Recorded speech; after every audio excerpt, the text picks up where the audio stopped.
नमस्कार, मी श्रीकांत उमरीकर. आपण पाहतात अनलायझर. लाईक करा, शेअर करा, सबस्क्राईब करा. जेनझीचं आंदोलन, जेनझीची चर्चा, त्याच्यावरती काही जणांचे मी व्हिडिओ पाहिले आणि मी खरंच चकित झालो की आपल्या कसं लक्षात नव्हतं आलं. प्रदीप सिंग सारखे ज्येष्ठ असो किंवा भाऊ तोरसेकर असो, हे जेव्हा अनुभवातून बोलतात ना, ते काही कुठं गुगलवरती उपलब्ध नाही. ती काही माहिती काही कुठं अशी कोणी साठवून ठेवलेली नाही. जेव्हा केव्हा भारताचं आंदोलन जोरामध्ये होतं तेव्हाची गोष्ट. तिथं खरं तर आम्ही त्याचं जन्मलेलं नव्हतं. त्याच्यामुळे त्याच्या बाबतीत काय बोलायचं. नवनिर्माणाचं आंदोलन झालं, आणीबाणीच्या विरोधात जेव्हा मोठ्या प्रमाणात आमच्याकडे मराठवाडा विकासाचं आंदोलन झालं त्या काळामध्ये, नंतर आणीबाणीचं आंदोलन, ह्या सगळ्याच्या वेळेस आम्ही फार लहान होतो, आम्हाला उमगत नव्हतं. पण शेतकरी संघटनेच्या चळवळीमध्ये सक्रिय झाल्याच्या नंतर वडील तर आधीपासून सक्रिय होते आणि मला अचानक लक्षात आलं भाऊ तोरसेकर आणि प्रदीप सिंग यांच्या व्हिडिओच्या नंतर की अरे, त्या आंदोलनात तर अतिशय तरुण पोरं मी स्वतः बघितलेली. जेनझी म्हणजे काय चाललंय? आत्ताच नव्यानं जन्मले का? आधीचे सगळे लोक जन्मल्या काय म्हातारेच होत होते का? ते काय तरुण नव्हते का? प्रदीप सिंगांचा अतिशय कडक असा सवाल आहे. मला वाटलं खरंच आहे की मी तेव्हा बघत होतो की किती मोठ्या प्रमाणामध्ये माझ्या आजूबाजूचे ग्रामीण भागातले तरुण हातात रुमणं, एकच मागणं. आमच्याकडे कृषी विद्यापीठ होतं, त्या विद्यापीठामध्ये शिकणारी पोरं शेतकरी चळवळीमध्ये प्रचंड प्रमाणात सक्रिय होते. ते जेनझी नव्हते का? त्यांना कोणी असं माथेफिरीसारखं काही शिकवलं नाही. अतिशय शांतपणे व्यवस्थित चर्चा करून, अगदी 2000 मला वाटतं 1983चं ते अधिवेशन आहे परभणीचं, 83 किंवा 84चं. आणि त्याही अधिवेशनामध्ये संपूर्ण शहरभर अतिशय स्वच्छ रंगानं भिंती रंगवलेल्या असायच्या आणि त्याच्यामध्ये फार पद्धतशीर शेतकरी संघटना, ते अक्षरशः फॉन्ट पासून माझ्या लक्षात आहे. माझ्या घराच्या अगदीच समोर माझी मोठी चुलत बहीण दिलेली त्या वालुरकरांचा मोठा वाडा होता आणि त्यांची प्रचंड मोठी अशी दगडी भिंत होती. त्या सगळ्या दगडी भिंतीवरती अशा फिक्क्या गुलाबी रंगामध्ये अशी पार्श्वभूमी आणि त्याच्यावरती शेतकरी संघटना ही अक्षर, भव्य अधिवेशन, खाली त्याचं स्थळ, तारीख वगैरे असं लिहिलेलं. माझ्यावरती अजूनही त्या फॉन्टचा संस्कार येतो. आणि ते सगळं करणारे कोण होते मी पाहतो तर अक्षरशः तेव्हा त्यांची वय जी होती ना, 20, 21, 25च्या आतले होते सगळे. म्हणजे आताचे तरी हे बदमाश 30च्या पुढे गेलेले. आणि काही ते असे बाहेरून वगैरे काही आलेले नव्हते. काही कोणी अक्षरशः शहरातले सुद्धा तुलनेनं कमी होती, इतके जास्त, कारण की ज्यांचं प्रत्यक्ष बाप शेती करतोय किंवा हे सुद्धा प्रत्यक्ष धुऱ्यावरतीच होते अजूनही. म्हणजे त्यावेळेसची गोष्ट आहे, सुट्ट्यामध्ये हे जाऊन शेतात काम करायचे, अशी सगळी पोरं होती. माझ्या समोरची गोष्ट आहे, अख्ख्याच्या अख्ख्या तरुणांनी त्यावेळेसच्या ते आंदोलन कसं आणि काय डोक्यावर घेतलेलं मला माहिती आहे. आजही जेव्हा ते मिळतात, ज्यांची वय आता 60च्या पुढे गेलेली आहे, तेव्हाचे तरुण सगळे माझ्यापेक्षा थोडे मोठे होते आणि मी जेव्हा भेटतो ते वैचारिकदृष्ट्या काय आणि किती पक्के आहे. मग आज पहिला जो प्रश्न उपस्थित होतो आणि प्रदीप सिंग सारख्यांनी तर सनसणी डोळ्यात अंजन घालणारा मुद्दा उपस्थित केला की संघाच्या शाखेवर जाणारे लोक, त्याच्यामध्ये संध्याकाळच्या सायम शाखे, प्रातः शाखेमध्ये तरी ज्येष्ठ नागरिक जास्त करून जातात. सायम शाखेमधली संख्या मुली तर तरुणांचीच भरती जास्त. मग कुठे जेनझी म्हणजे काय गोष्ट आहे नेमकी?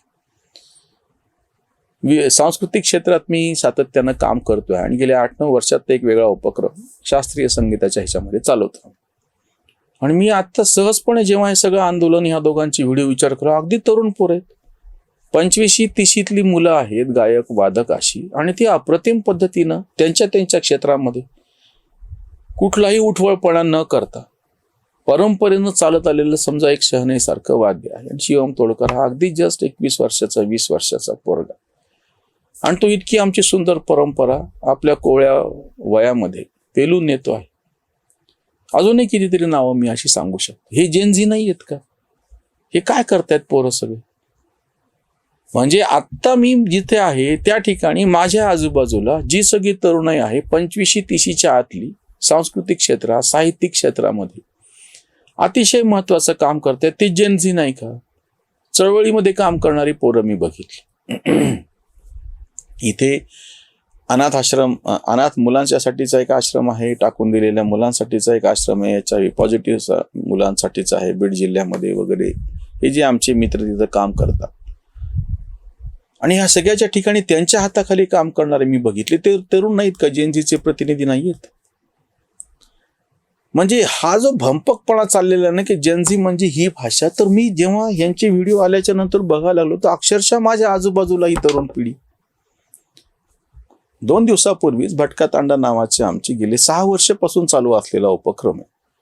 आणि आजूबाजूची जी प्राचीन स्थळ आहेत कुठेही नुसतं भटकंती नाहीये. एखादं मंदिर आहे, घाट आहे जुना, एखादी जुनी प्राचीन वास्तू आहे, त्या ठिकाणी जाऊन तिची माहिती वगैरे समजून घ्यायचा गांभीर्याने प्रयत्न. आता ह्याच्यामध्ये तुलनेनं तरुण आहे असायचं काही कारण नाही.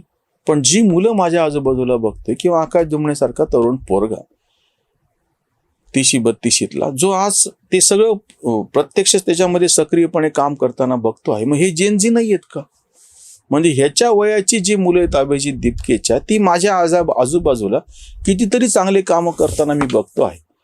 प्रदीप सिंगांनी आणि भाऊंनी जो मुद्दा उपस्थित केला खरंच डोळ्यामध्ये अंजन घालणारे ना, आपल्याला दिसत नाहीत काही. अगदी आपल्या आजूबाजूला किंवा मी वेगवेगळ्या व्यवसायामध्ये काम करणारी मुलं बघतो. माझ्या मुलाच्या वयाची असलेली मुलं ह्या छत्रपती संभाजीनगरमध्ये छोटे मोठे व्यवसाय करताना मी अतिशय काय म्हणता येईल त्याला निष्ठेनं ते करताना मी जेव्हा बघतो आहे, मला आश्चर्य वाटतं. ती उदाहरणं बाजूला ठेवून आम्ही ह्या भंकस फालतू फॉरेन फंडिंग आणि बाकीच्या ह्याच्यावरती नाचणाऱ्यांकडे बघतो. हे प्रत्यक्ष आम्हाला दिसत नाहीत का? 2 दिवसापूर्वीची गोष्ट आहे. आमच्या एका सहलीसाठी सगळ्यांना नाश्त्यासाठी काय द्यायचं, रस्त्यात काही हे नाही म्हणून मोड आलेले धान्य ज्याला आपण म्हणतो प्रोटीन्स, हे जे नवीन पोरांचं जे आता आजकाल आपण फॅड म्हणतो पण ते खरंच चांगलं आहे. आणि ते सप्लाय करणारा जो तरुण पोरगा अगदी 20ला पोरगा आहे. सकाळी 6 वाजता जर बस निघणार असेल तर सकाळी 5:30 वाजता 40-42 जणांच्यासाठीचे ते प्रोटीन्स आणि छोटे छोटे पॅकमध्ये भरून तो डिलेव्हरी प्रत्यक्ष द्यायला तो पोरगा जेव्हा आला, मी चकित झालो की इतक्या पद्धतीनं. बरं असं काही नाही की तुम्ही ज्यांना जी टीका करतात की आजकालचे पोरे चमचमीत खातात आणि अमुकेन तमुकेन पिझ्झा आणि बर्गर आहे, काय नाही. आपण ज्याला मोड आलेले धान्य म्हणतो, भिजवलेलं म्हणतो, ते चालू आहे. वजन करून प्रत्येकाचं वजन किती त्याप्रमाणे तितके प्रोटीन्स त्यांना द्यावे, तिथे एक वजन काटा वगैरे ठेवलेला. कौतुक वाटतं मला अशा यांचं. आणि आपण तिकडे बघत नाही.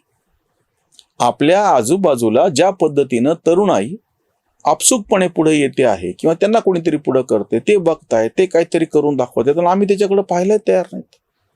म्हणजे हा किती भंकसपणा आहे. मी स्वतः सक्रिय आहे सांस्कृतिक आणि साहित्यिक क्षेत्रामध्ये. नवीन लिहिणारे, वाचणारे, गायक, वादक, कलाकार, सामाजिक क्षेत्रात काम करणारे, ह्या ज्या हेरिटेज आणि वास्तू याच्यामध्ये काम करणारे नवीन मी सगळे बघतो. आणि ते ज्या पद्धतीनं प्रतिक्रिया देतात, व्यक्त होतात, ते राहिलं बाजूला. आणि आम्ही कोणाकडे बघायला लागलो की जे भंकसपणा करायला लागलेत ते. अजून एक मी वर्ग बघितला की ज्यांना त्यांच्या क्षेत्रामध्ये काहीतरी करण्यासाठी म्हणून मदत पाहिजे असं पण नाही. ते म्हणतात फक्त अडथळा नका आणू आमच्यामध्ये, आम्ही काम करतोच आहोत, आम्ही करणारच आहोत, हा देश आमच्या. बरं हे मी सगळं तुम्हाला भारत सोडून गेलेल्यांच्याबद्दल बोलत नाही. प्रत्यक्ष आज भारतात राहून अक्षरशः मी तर तुम्हाला संभाजीनगरची उदाहरणं देऊ शकतो. आत्ता ह्या शहरामध्ये मी किमान तुम्हाला असे 25-30 मुलं 25-30च्या आत बाहेरचे दाखवून देऊ शकतो की वेगवेगळ्या क्षेत्रामध्ये निष्ठेनं काम करतात. हेरिटेजसाठीचं प्रत्यक्ष शहरामध्ये काम जी तरुण मुलं करतायत, संकेत कुलकर्णी आणि आदित्य वाघमारे, स्वप्नील जोशी, हे सगळे 30-35तले. आणि आतापासून ते त्यांच्या वयाच्या 25 पासून म्हणजे 10 वर्षापासून मी बघतोय करत. मग ह्यांच्याकडे नाही बघायचं का? हे काय जेनझीचे प्रतिनिधी नाही आहेत? काय होऊन बसायला लागले माहितीये का? आपण सुद्धा ह्या सगळ्या काही मीडिया आणि बाकीच्या सगळ्या ह्याच्यामध्ये तात्पुरतं असे त्या फेजमध्ये येतो आणि आपणही काहीतरी प्रतिक्रिया द्यायला लागतो. मला अतिशय स्पष्टपणे असं वाटतं आहे की आजची तरुणाई ही अतिशय चांगल्या पद्धतीनं काम करते आहे. तिच्यावरती व्यवस्थित संस्कार आहे, त्यांना त्यांची जबाबदारी पण कळती आहे.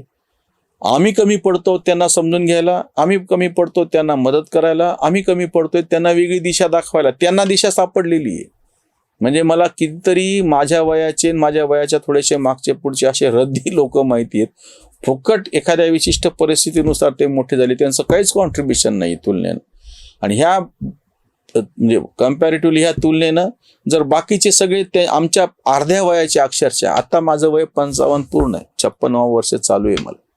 माझ्या अर्ध्या वयाचं म्हणलं तर जे कोणी आज 25-28 वयाचा जो कोणी मुलगा आहे ते मी काम करताना बघतोय, त्यांचं कॉन्ट्रीब्युशन जास्त दिसतं मला कितीतरी माझ्या बरोबरच्या लोकांच्या पेक्षा वेगवेगळ्या क्षेत्रातलं. हा जो भंकसपणा आहे आपला की ह्या नको त्या गोष्टीला पुन्हा टीका करायची आजकालच्या पोरांचं तर काही खरं नाही. तरुणाई, मला कुसुमाग्रजांची कविता फार आवडते अशा वेळी नेहमी. अशी हटाची, अशी तटाची, उनाड भाषा हवी कशाला, हे जेनजीचा भंकसपणा आत्ताच आहे. कुसुमाग्रजांनी केव्हा लिहून ठेवले. अशी हाटाची अशी तटाची उन्हाळ भाषा हवी कशाला, स्वप्नांचे नव गेंद गुलाबी अजून फुलती तुझ्या उशाला. अशीच असते यौवन यात्रा शूल व्यथांचे उरी वहावे. असतातच अडचणी, जखमा द्याव्या जखमा घ्याव्या पण रामायण कशास त्याचे. तुझ्याच साठी उदयाद्रीवर लक्ष उद्याची जागत आहे. तुझ्याच साठी उदयाद्रीवर लक्ष उद्या पहाट मंथर जागत आहे. तुझ्याच साठी लक्ष रवीचे गर्भ सुखाने साहत आहे. तुझ्याच साठी लाख रवींचे गर्भ सुखाने साहत आहे. तरुणाई आपल्या आजूबाजूला जी तरुणाई आहे, तुमच्या घरातली सुद्धा, तुमच्या असं लक्षात येईल की आपलं मूल आपल्यापेक्षा कितीतरी गोष्टीमध्ये फार चांगल्या पद्धतीनं निर्णय घेत आहे, फार चांगल्या पद्धतीनं वर्तन वगैरे करते, फार चांगली त्याची भाषा आहे. यांच्या फालतूंच्या भाषेवरती तुम्ही जाऊ नका. हे काही तशा अर्थाने प्रातिनिधिक नाही आहे. तुम्ही ठरवा तुमच्या आजूबाजूची जी तरुणाई आहे, तुमच्या घरातली जी तरुणाई आहे ती काय आणि कशी आहे. आज ह्यांनी जे हिडीस प्रदर्शन केलेले गलिच्छ भाषेचं आणि बाकीच्या ह्याचं आणि पोलिसांवरती हल्ले करण्याचं, नंतर मग त्यांनी केलेल्या लाठी हल्ल्याच्या नावाने हे बॉम्ब करायला लागले. पहिल्यांदा जी काही आगळीक केलेली ती ह्या तरुणाईने केलेली, म्हणजे जंतर मंतरवरची. तुमच्या आजूबाजूच्या असलेली तरुणाई अशा पद्धतीची नाही. हा तुम्हाला पत्ते येतो की नाही तुम्ही स्वतःच बघा. इथेच थांबूया. धन्यवाद.